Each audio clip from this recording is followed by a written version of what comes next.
You were the first one that approached us. But right after you, it was unbelievable how many people were walking up to us, asking us about our tent, asking us about the setup, asking us about the FJ.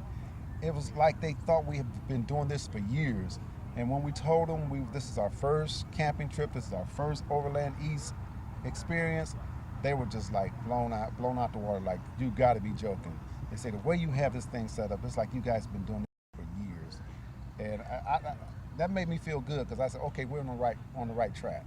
So, but the people, everybody was just been so friendly and so helpful with their, we ask questions and they're patient with our questions. It's just unbelievable, man.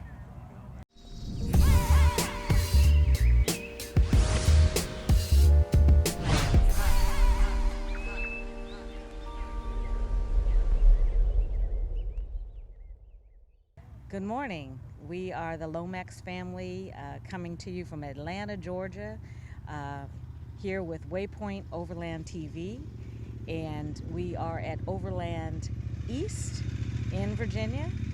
Our first time overlanding experience, our first time camping experience, and we're having a wonderful time.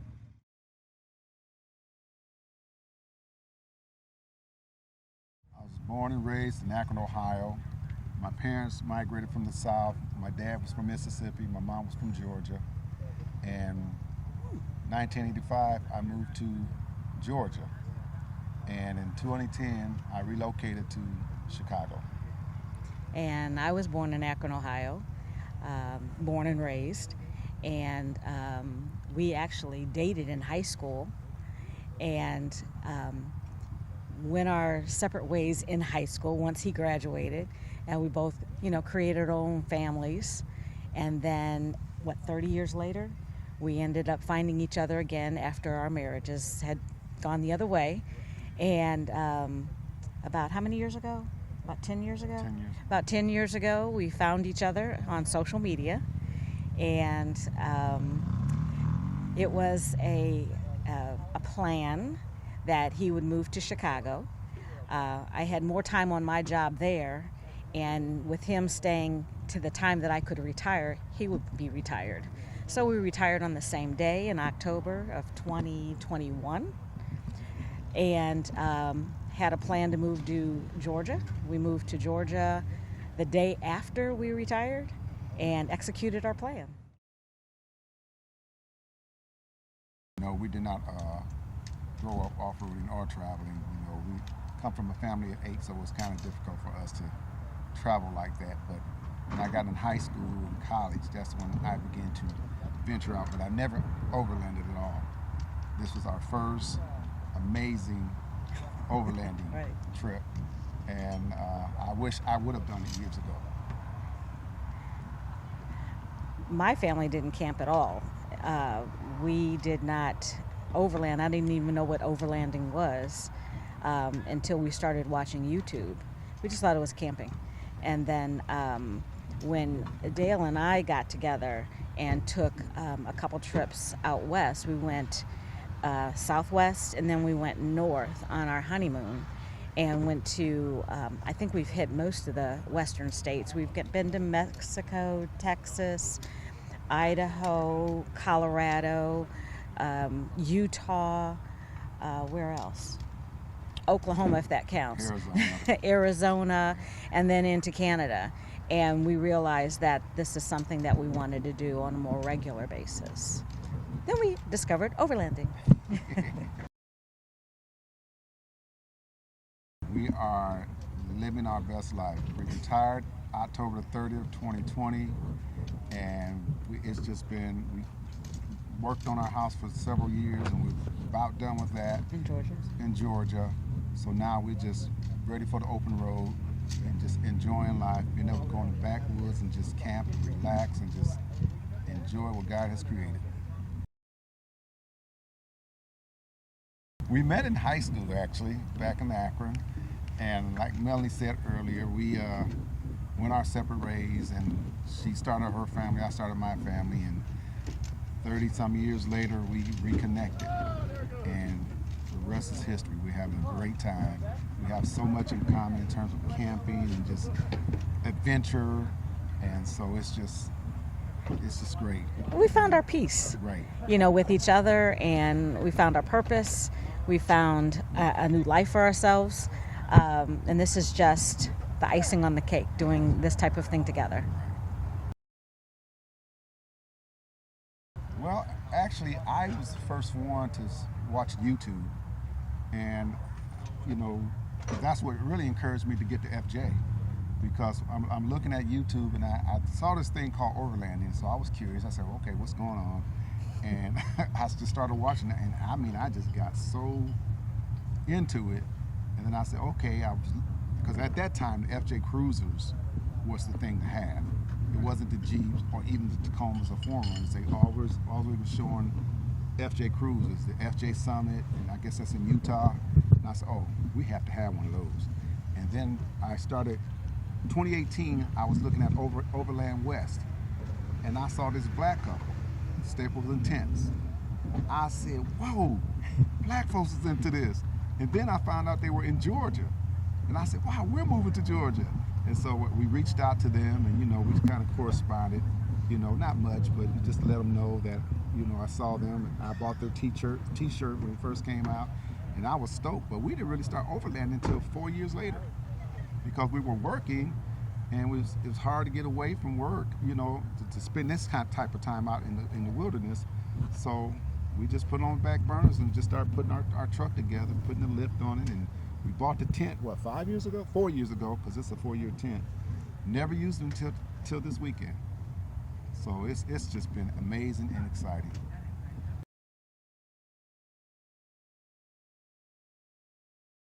So it's a Gazelle T4 Plus, something like that. I think it's like an 8-man tent, but for us, it's a bedroom and a lounge area. And a way to get away from the rain or inclement weather. It's a screen room in the front, and a privacy wall separates the two. I mean, you can zip it open and close, but we have a queen size Coleman cot with an air mattress attached to it in the back, and it's very, very cozy, and we love it. And the Teton sleeping bag is amazing. Amazing. And we have like the little end tables on each side of the cot where you can lay your cups and your watch and whatever you have to put up for night.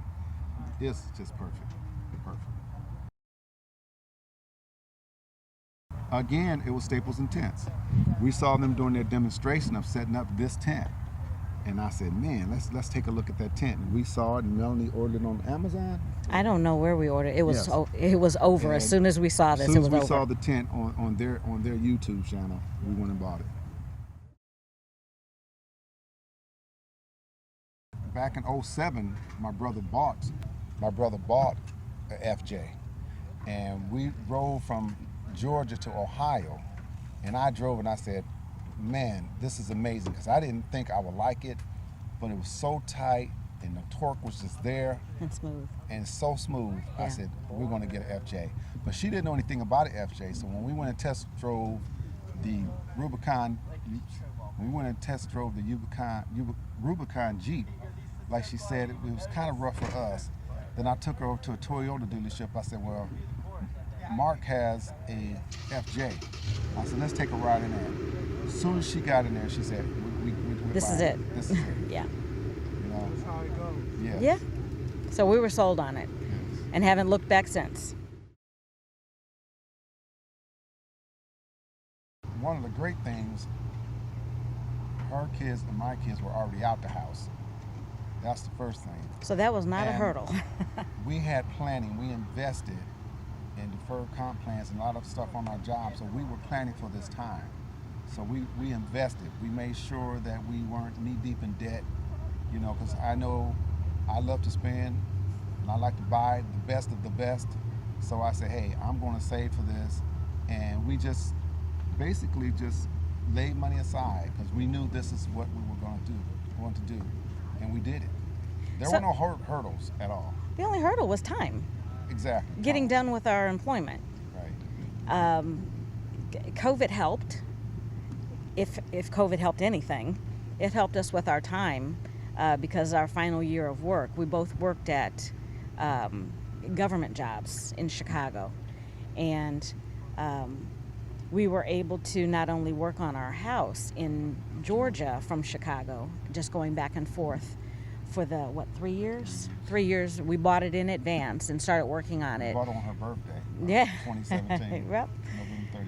And started working on the house and working on our plan to execute it October 31st. And that's what we started to do. The only hurdle was time, having the time to pull our plan together, buy all of the equipment that we needed, we felt was important for us to take this trip.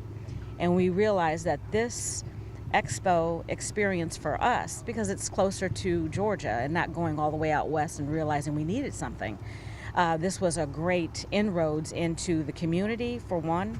For two, what equipment do we need? Are we happy with what we have with the tent camping? Do we want to expand on that and buy a trailer, which we've been looking at this event? We've really learned a lot. It's almost as like a business trip, an overlanding business trip, for us to figure out if this is what we want to do this way, or if we want to expand, get a rooftop tent, or how we want to move forward with it. But we're happy with what we've done this time. We didn't miss a beat.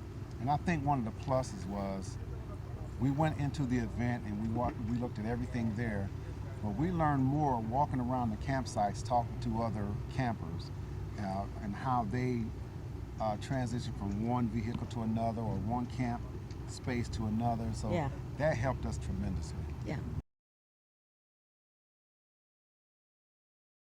Our goals to attend Overland East was to find out what people were doing and how they were doing it.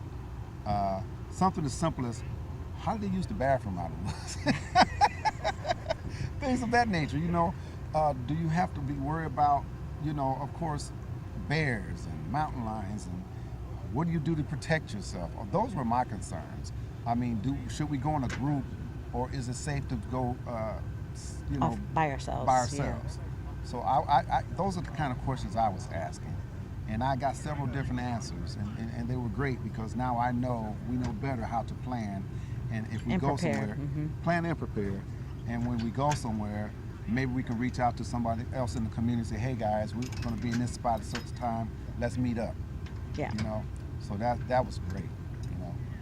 And one of my goals was to find people who have this in common and make connections, meet people, and be able to reach out wherever we go in the country and say, hey, we're going to be in town, we're camping, we'd like to meet up with you. And we've met so many wonderful people here. It's like a tight-knit community, and we love that.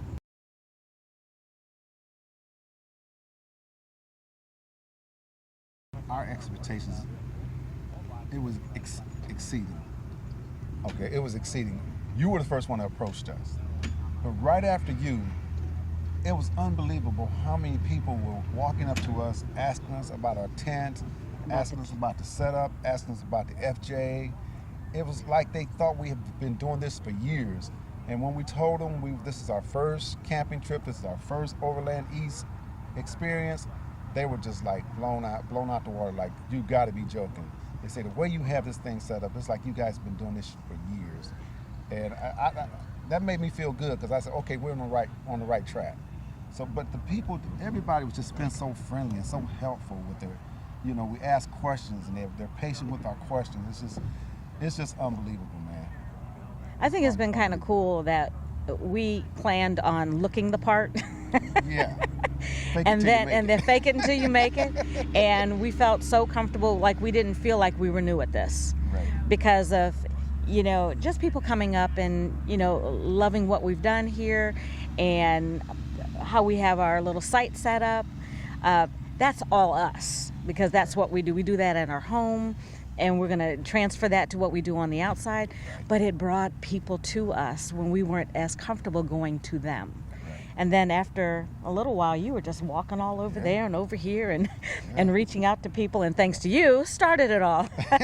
And not only that, the people we see on YouTube, like Lifestyle Overland and Trail Recon, and We Are the Russos, I actually got to meet them after watching them all this time on YouTube and actually meeting them, and they're just as genuine as they are in real life as they are on TV. So that was a plus real cool. for me. Yeah, that was real cool.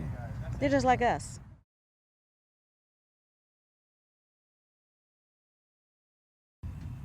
I really have and I know the question is not about regrets or anything else like that, but what I wish I would have known. So first of all, I have no regrets about anything that I've done in the method in which I chose to take the path, the road, with my family, with my kids, with my career choices.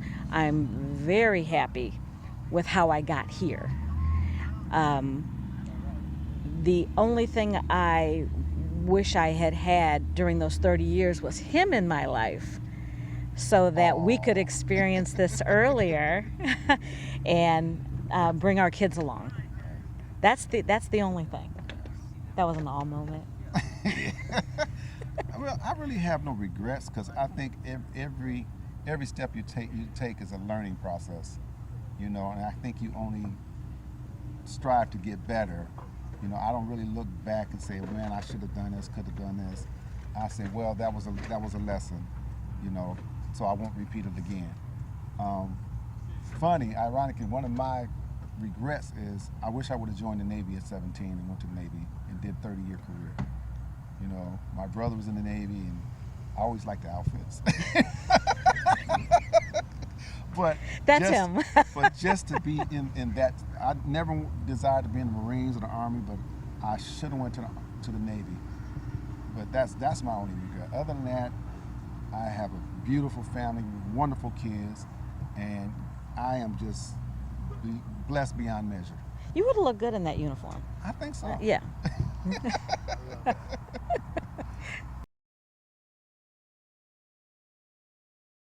What I've learned is life is too short for drama, and leave it at the door.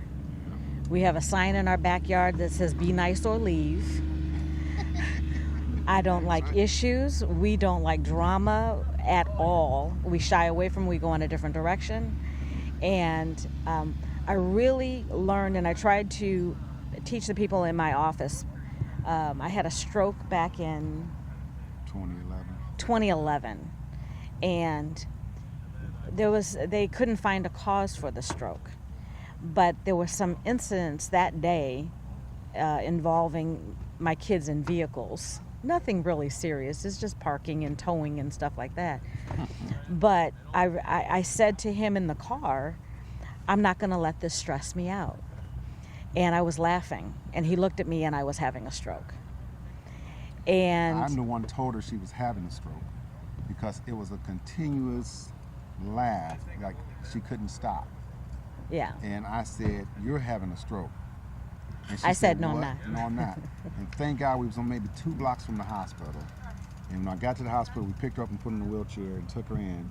You was in the hospital, what, about 2 weeks? No, a couple days. Because they couldn't figure out what it was. But they could not ever figure out what happened. But I told her, I said, that's your inner stress. It's You need stress. to let that go.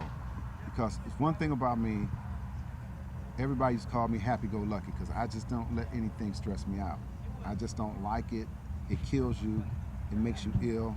So It's unhealthy. And when I had my kids were coming up, if me and my ex were stressed, we'd go to the beach. We'll go down, because we live in Georgia, so we'd go down to Daytona Beach, or we'd go to Myrtle Beach, just because I had to be around water. That's my stress reducer, water. Cigar now, but water. But I don't sweat the small stuff, I don't let people come into my life that's going to bring a negative energy, because I know that is not healthy at all. For you, yeah. And I got to tell people all the time, live every day, enjoy every day, because tomorrow's not promised to you, So whatever you have to do the day, you do it. If something you have to say to somebody, you say it, because you may not get that chance. So I just say live every day, live it to your fullest. Yeah.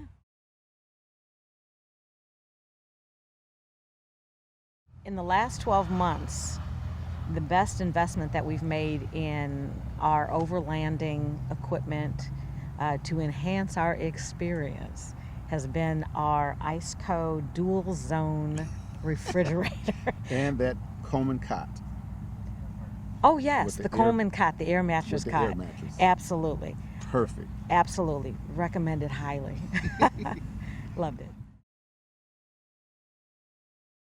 The only thing we've done when we first got the FJ, we went to Arizona to Sedona, and there was a little hiking trail, and we were able to drive our truck up in there. I mean, that was actually the first time when we first bought our truck. And you needed a 4x4 with ground clearance? Yes. So that was the first time. That's before we did the lift on it and everything. And we kind of just put it through the test. And I said, this is nice. But then I started watching guys doing lifts, because of we're not going to ever do rock crawling. But they said you have to have a good clearance to go on some off-roading. So I'm looking forward to going back to Sedona to go to Snivelly Hill and to go through that path. So I'm looking forward to that. But also, when we went to Glacier National Park, we went to Pole Bridge. Right. And Pole Bridge took us up through some unpaved roads. Right. And through some of the forest that had been burnt down and what have you. So I don't think any of those roads were paved. No. That doesn't mean it's overlanding, but it was our first overlanding, one of our first experiences. Yeah. Right. Our favorite trails that we've taken so far, which were just in our FJ Cruiser without any camping equipment or anything else like that, would probably be in Glacier National Park. It's beautiful beyond words. But we also did the Arches National Park, which was very cool. Yes. It was very big. Didn't realize how large that park actually was. And then going through Monument Valley and Valley of the Kings, that whole experience when we took those trips was actually encompassing everything that we want to do. And we had no idea that we had just blew past Moab. No idea. We were trying to get to Arches. No idea. We wanted to go to Arches, and when we got back, we looked at a map to Chicago. Actually, I was watching Overlanding, and that's when they were having the FJ Summit. And I said, that's Moab. I said, we went right past it. But we didn't know that. We just went to Arches. So our next trip our next trip that we're planning is to go to Overland West, and then maybe spend a couple weeks out and retrace our steps. Right. With the camping experience, overlanding experience, and stay a little while. Because we just stayed like 7 days on each trip that we took out. And it was like, hurry, we got to get back to work. Well, guess what? Well, we don't have to do that anymore. No. He made chili before we left. Right. So that was our first meal. Right. And then we had nachos, actually. And we had nachos, yeah. And that was yeah. very good. And it's easy because it was already pre-made in the refrigerator, pop it out. Because we were just excited to be here. We had spent all this time setting up our Taj Mahal tent that just to sit back and relax and eat his chili, which was very good. But I think one of our favorites is going to be the chicken fajitas. Yes. And we shared it with our neighbor yesterday after he got back from the nachos, we shared nachos with him we the did. First day. Then the second day he came over after he did his exhibition over there. And we're mighty neighborly. Yeah. So he had the chicken fajitas. Chicken fajitas, that was very good. They were really good. Those are going to be our two staples. Right.